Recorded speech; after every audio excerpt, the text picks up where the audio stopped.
বড়কুমার, ধর্মরাজের পুজো সম্পন্ন হয়েছে গো। এবার এই বিগ্রহ বিসর্জন দিতে হবে, আর বিসর্জন শেষ হলেই অন্নদা দিদি সুস্থ হয়ে উঠবে। যাও গো, তোমরা মহলে ফিরে যাও। আর ঠাকুর তুমি? বিগ্রহের বিসর্জন শেষ হলে আমি কুটিরে ফিরে যাব। দেখি ধর ধর ধর দেখি।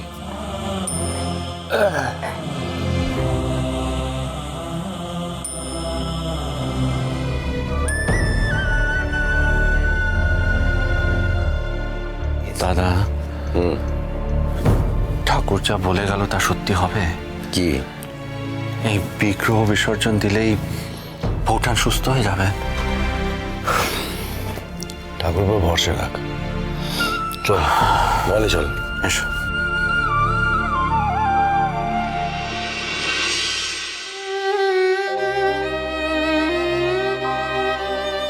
ছোট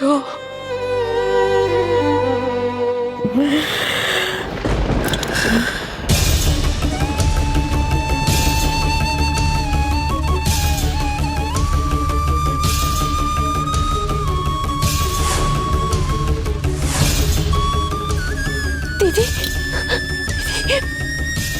মা কেমন আছে এখন? আগের থেকে অনেকটা ভালো, শ্বাস প্রশ্বাস অনেকটা স্বাভাবিক হয়েছে।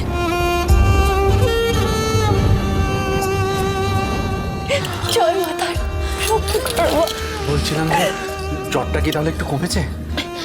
হ্যাঁ, তাই তো মনে হচ্ছে।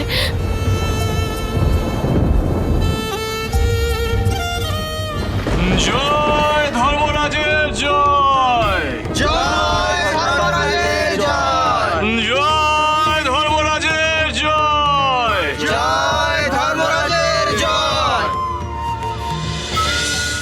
হে ধর্মরাজ, তুমি আমার অন্নদা দিদিকে ভালো করে দাও গো। বিনিময়ে সংকল্পকারী হিসেবে তোমার কাছে আমি আমার প্রাণ আহুতি দিলাম গো। বড় মা গদাই, হ্যাঁ বাবা ঠাকুর। চলে।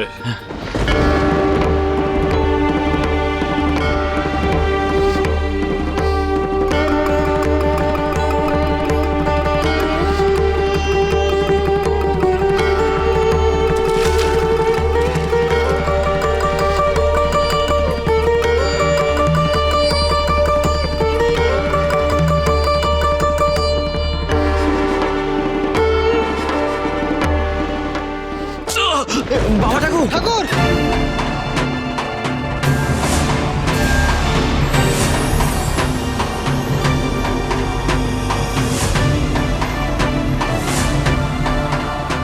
ও বাবা ঠাকুর, তোমার কি শরীর খারাপ লাগছে গো?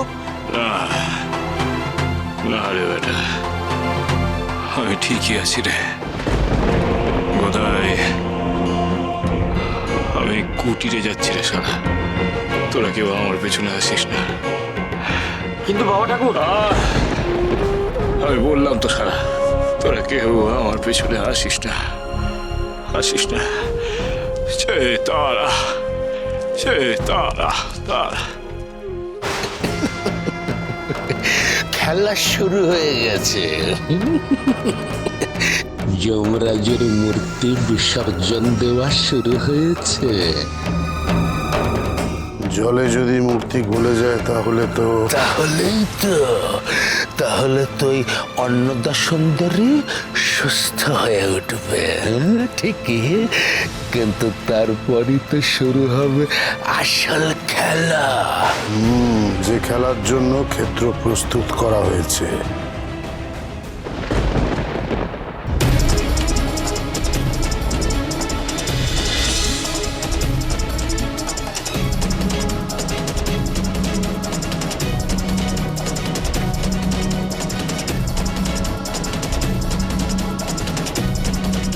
মা, দিদি, কি হলো? একটু আগেই তো মরতে বসেছিল শ্বাস উঠে, আর এক্ষুনি ভালো হয়ে গেল। তাহলে কি এবারেও ব্যর্থ হলো অঘরেশ্বর?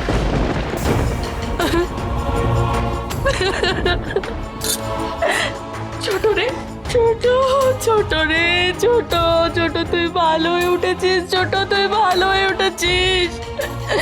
যাক বাবা, ছোট তোর অবস্থা দেখে আমি তো দুঃখে আকুল হয়ে উঠেছিলাম। ছোট, সবই বামার লীলা ছোট, সবই বামার লীলা। বামাই তোকে বাঁচিয়েছে ছোট, বামাই তোকে বাঁচিয়েছে। বামা কোথায়? মৃত্যু দেবতার পুজো করে ঠাকুর তোমাকে সুস্থ করে তুলেছে। বড় ঠাকুর, আমাকে বামার কাছে নিয়ে চলুন।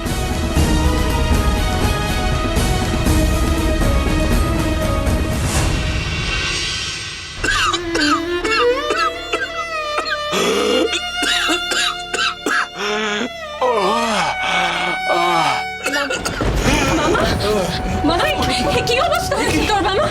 কি হয়েছে ঠাকুর? কি হয়েছে? আমি বেশ আছি। জলটা ঠাকুর না, জল খা, একটু জল খা।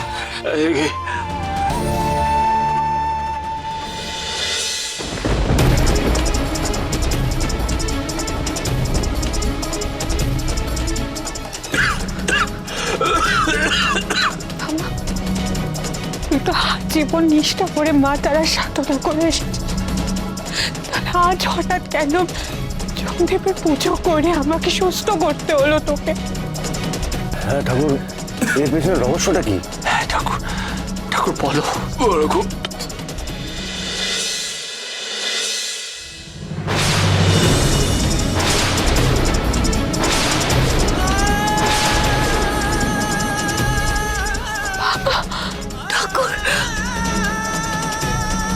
ভালোই হয়েছে, এবার মনে হয় আপদ বিদেয় হবে।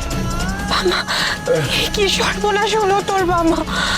কেউ একজন যমদেবের যজ্ঞ করে অন্নদা দিদির মৃত্যু কামনা করেছিল।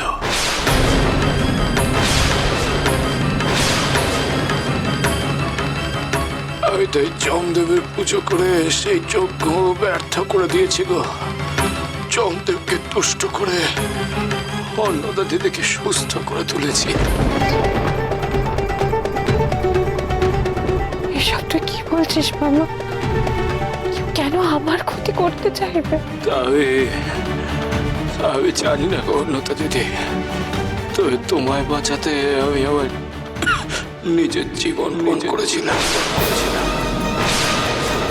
আমি নিজেই নিজের জীবন সংকল্প করে নিজেই নিজের মৃত্যু বরণ করে নিয়েছি গো অন্নদা দিদি।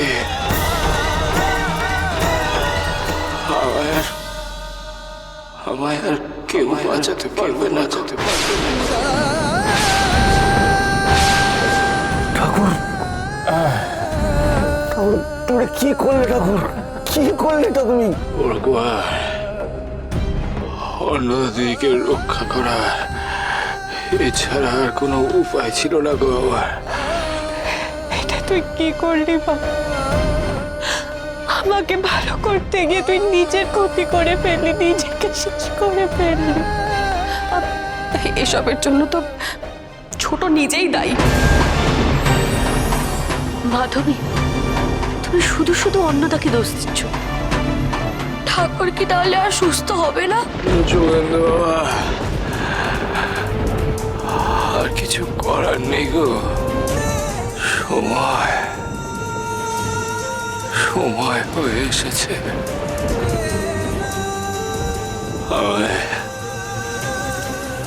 আমায় তোরা একটিবার মন্দিরে নিয়ে চলো গো, শেষবারের মতন আবার পরমা দুয়ারে নিয়ে চলো। পরমা, দেবী, দেবী, এ কি সর্বনাশ হলো? আমি বাবাকে বারবার নিষেধ করেছিলাম, কিন্তু ও আমার কথা শোনেনি। বাবা অন্যের ভালো করতে গিয়ে বারবার নিজের বিপদ ডেকে আনে।